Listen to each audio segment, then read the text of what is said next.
हाँ, द्वादश के भैयाओं, पहला चैप्टर अपना पूरा हो गया। अब जो कोविड-19 के कारण जो डिलीट किया गया चैप्टर, तो उसमें ये पहला वाला चैप्टर डिलीट दिखा रहा है, लेकिन उस निर्देश में दिया गया कि असेसमेंट में वो चैप्टर है, यानी पढ़ाई से इसको छोड़ना नहीं है। ये है कि एग्जाम में उससे क्वेश्चन न आए, ऐसा हो सकता है। तो उसका भी जो नोट दिया गया है, जो पढ़ाया गया है, उसको आप कॉपी पर लिखे होंगे, तो उसको इग्नोर करने की आवश्यकता नहीं है। उसके आगे हम अपना सेकंड चैप्टर शुरू करते हैं। तो अपना जो सेकंड चैप्टर है, वो सारी चीजें जो फर्स्ट में हम लोगों ने पढ़ा वो कॉमन था, जनरल था। इसमें आपका स्पेसिफिक प्लांट के केस में पढ़ना है, फिर अगले चैप्टर में एनिमल के केस में पढ़ना है।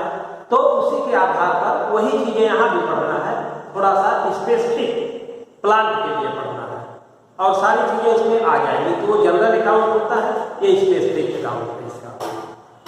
तो दूसरा चैप्टर हमारा sexual reproduction in flowering plant है। इसमें फ्लावरिंग प्लांट में सेक्सुअल रिप्रोडक्शन कैसे होता है, सेक्सुअल रिप्रोडक्शन हमने पढ़ लिया। अब फ्लावरिंग प्लांट यानी एंजियोस्पर्मिक प्लांट में सेक्सुअल रिप्रोडक्शन कैसे होता है। तो प्लांट के दो पार्ट होते हैं, हम जानते हैं। एक वेजिटेटिव पार्ट होता है, एक रिप्रोडक्टिव पार्ट होता है। वेजिटेटिव पार्ट में लीफ आता है, रूट आता है, स्टेम आता है। लेकिन रिप्रोडक्टिव पार्ट में एक पार्ट है फ्लावर, जो टर्मिनल पोर्शन में रहेगा। ब्रांच होगी तो उसके भी टर्मिनल पोर्शन में रहेगा, और वो फ्लावर रिप्रोडक्टिव पार्ट कहलाता है। तो कहा जाता है कि flower is the reproductive and attractive part of plant. Attractive भी होता है। बहुत ऐसे प्लांट्स होते हैं जो बहुत सुंदर फ्लावर देते हैं, उसको हम देखते हैं और इसका कल्चर किया जाता है, इसका इम्पोर्टेंस है। तो पहले फ्लावर का इम्पोर्टेंस क्या होता है, कहाँ? एक तो सबसे ज्यादा इम्पोर्टेंस है प्लांट के लिए कि ये रिप्रोडक्टिव पार्ट होता है, इसी से रिप्रोडक्शन होता है। जो फर्दर स्ट्रक्चर, सीड है, फ्रूट है, वो सब फ्लावर से ही बनता है। दूसरी बात, we have also used the flower for different purposes like aesthetic value, cultural value, religious value। अलग अलग क्षेत्रों में हम अपने जीवन में भी उपयोग करते हैं, मनोरंजन के लिए करते हैं, अपने मन को ठीक करने के लिए करते हैं, गेजिंग करते हैं, देखते हैं उसको, हमारा मन प्रसन्न होता है।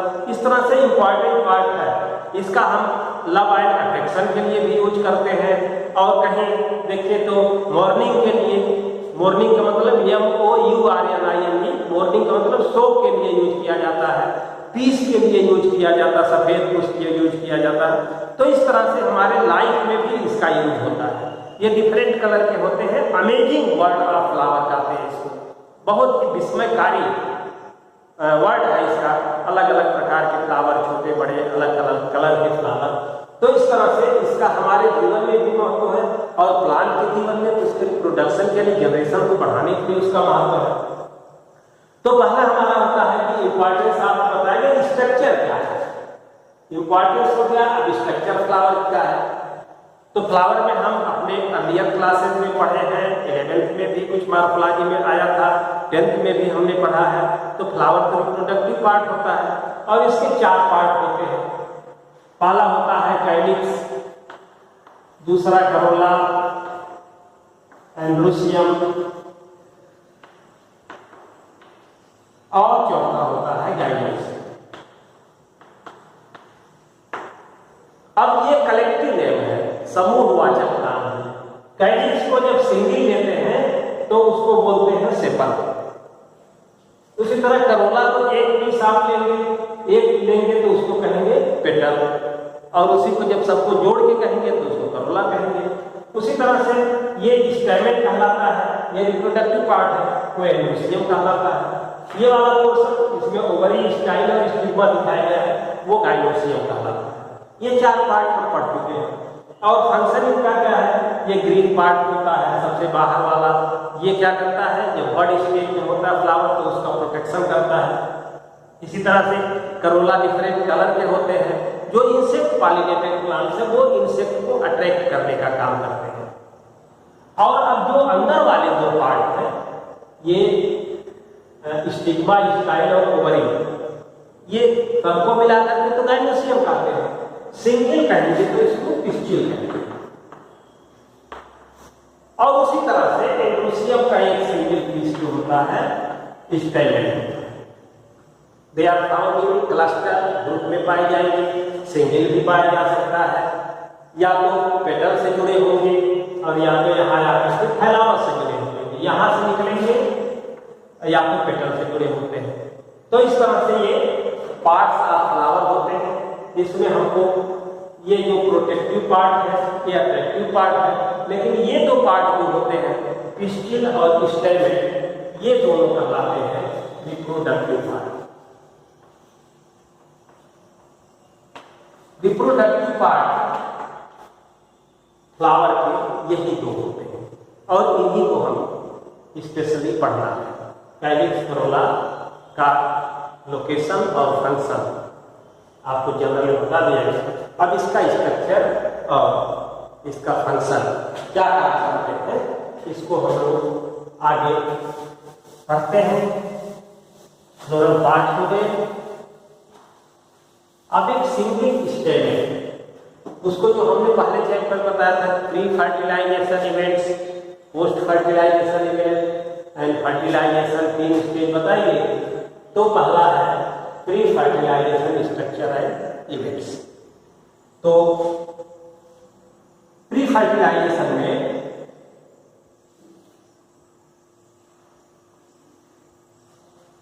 दो पार्ट होंगे, स्टेमेन और पिस्टिल।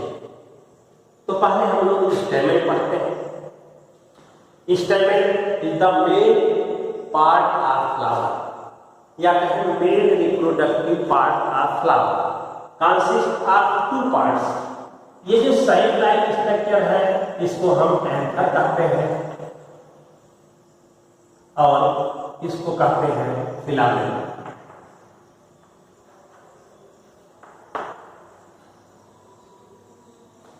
प्रैक्टिकली अगर देखें तो ये एक आपका चाइना रोज का फ्लावर है और इसमें ये जो बाहर वाला पार्ट है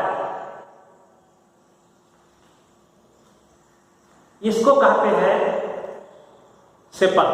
ये जुड़ा हुआ है और सेपल को आप अलग कर देंगे। ये सेपल देखिए 5 संख्या में थे, इनको अलग कर दिया हमने। इसके बाद 5 संख्या में ये कलर्ड पार्ट है, ये कहलाता है पेटल। सामूहिक रूप से सबको मिला के कहेंगे करोला। एक पीस जब लेंगे इसको तो इसको कहेंगे कि ये पेटल है। तो ये चारों को हमने अलग कर दिया। अब इसके बाद रिप्रोडक्टिव पार्ट आता है। ये थैलामस के अंदर ये ऊपर की तरफ, ये इसका लिए जो विशेष है, एक स्टेमिनल ट्यूब होती है। ये ऊपर जो 5 पार्ट दिखाई दे रहे हैं, 5 लोब दिखाई दे रहे हैं, ये इसका स्टिग्मा। एक ही नली होती है, बाद में चल करके 5 भागों में बढ़ जाती है। और ये इसके चारों तरफ से एक ट्यूब बनती है जिसको स्टेमिनल ट्यूब कहते हैं। और ये जो ज्यादा संख्या में दिखाई दे रहे हैं ये सब, ये आपके हैं स्टेमेन। स्टेमेन इसी स्टेमिनल ट्यूब में लगे होते हैं। अलग अलग फ्लावर के अलग अलग स्ट्रक्चर होते हैं, सब में स्टेमिनल ट्यूब नहीं पाया जाता। ये आपको अवेलेबल था इसलिए इसको दिखाया जा रहा है। तो ये स्टेमेन और ये पूरी स्ट्रक्चर यहाँ से लेकर के यहाँ तक, ये जो स्वालेन पार्ट है ये ओवरी है और ये जो नलिकाकार है ट्यूब लाइक है, ये स्टाइल है। ये बाहर जो 5 निकले हुए हैं ये इसका स्टिग्मा होता है। इस तरह से फ्लावर के जो 2 पार्ट हैं जो रिप्रोडक्टिव कहलाते हैं, ये है आपका स्टेमेन और ये आपके पिस्टिल। ये 2 स्ट्रक्चर होते हैं जो रिप्रोडक्शन में भाग लेते हैं। तो एंथर और फिलामेंट ये 2 पार्ट हो गए आपके। अब एंथर का स्ट्रक्चर देखें तो एंथर को बोलते हैं हम कि इट इज बाइलोब स्ट्रक्चर। इसमें 2 लोब होते हैं और दोनों लोब में 2-2 छोटी-छोटी थैलियां होती हैं।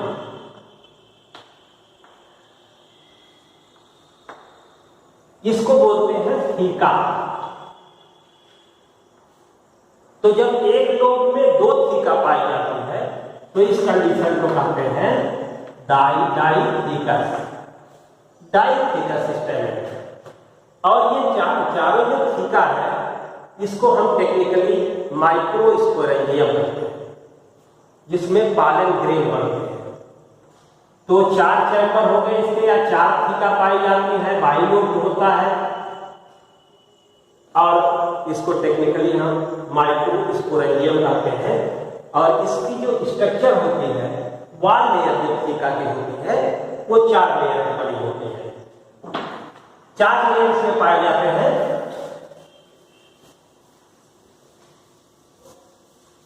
सबसे जो बाहर वाली लेयर पाई जाती है उसको बोलते हैं एपिडर्मिस।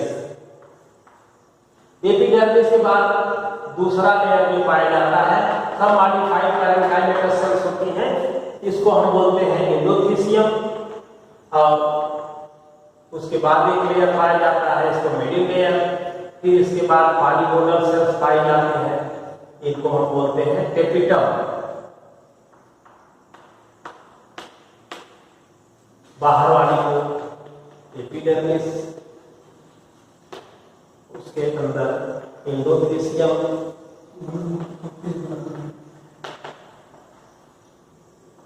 और बीच वाला इसके बीच में मिडिल लेयर, और सबसे अंदर टेपिटम।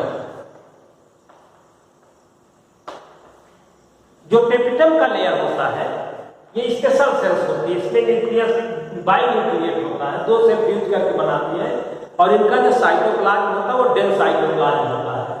तो टेपिटम का फंक्शन होगा, ये तीनों क्या होती हैं, ये प्रोटेक्टिव होती है। इन तीनों लेयर का काम प्रोटेक्शन होता है। बाहर वाले तीनों लेयर प्रोटेक्टिव होते हैं और टेपिटम जो होता है ये क्या करता है, provide nutrition to pollen grain. कौन पॉलन है, developing pollen grain. Developing pollen grain को न्यूट्रिशन देता है और ये स्पेशल लेयर होती है। और इसी में अंदर की तरफ स्पेशलाइज्ड सेल्स होती है, इसको कहते हैं sporogenous tissue. Sporogenous tissue. Sporogenous tissue mega microspore बनाती है जिससे पॉलन ग्रेन बनते हैं। तो ये 4 लेयर हो गए, 3 का काम है प्रोटेक्शन करना और अंदर वाले लेयर का जो स्पेशल लेयर होती है उसको कहते हैं टेपिटम लेयर। और ये पॉलन ग्रेन या माइक्रोस्पोर के न्यूट्रिशन में मदद करता है या उनको न्यूट्रिशन देता है। इस तरह से 4 लेयर की बनी हुई ये माइक्रोस्पोरेंजियम है। एक थीका को हम माइक्रोस्पोरेंजियम कहते हैं। माइक्रोस्पोरेंजियम के बाद में 4 लेयर होते हैं। अंदर की तरफ स्पोरोजीनस टिश्यू होता है जिसकी सेल्स माइक्रोस्पोर बनाती है। अब उसी में से जो स्पेशलाइज्ड सेल होती है वही मॉडिफाई होकर के माइक्रोस्पोर मदर सेल बन जाती है और माइक्रोस्पोर मदर सेल से माइक्रोस्पोर का फॉर्मेशन कहलाता है माइक्रोस्पोरोजेनेसिस। तो अगला हमारा है माइक्रोस्पोरेंजियम की स्ट्रक्चर आपको बताएं। इसके बाद माइक्रोस्पोरोजेनेसिस, अगला स्टेप है माइक्रोस्पोरोजेनेसिस।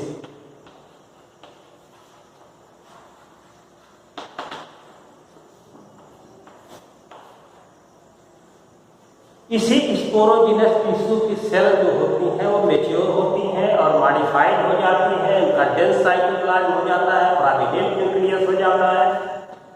अब वो कहलाती है microspore mother cell, MMC। Microspore mother cell. अब ये डिप्लॉइड सेल होती है और जो आपकी रिप्रोडक्टिव यूनिट होती है वो डिप्लॉइड होती है, इसलिए they undergo meiosis। Meiotic cell division होता है और हम पीछे पढ़ चुके हैं कि मियासिस जब होता है तो जो पेरेंट सेल होती है वो 2 बार डिवाइड होती है और 4 डॉटर सेल बनते हैं। पहले 2 डॉटर सेल और इसके बाद फिर 2 डॉटर सेल बनेंगे। ये 4 जो सेल बनी इनको बोलते हैं माइक्रोस्पोर।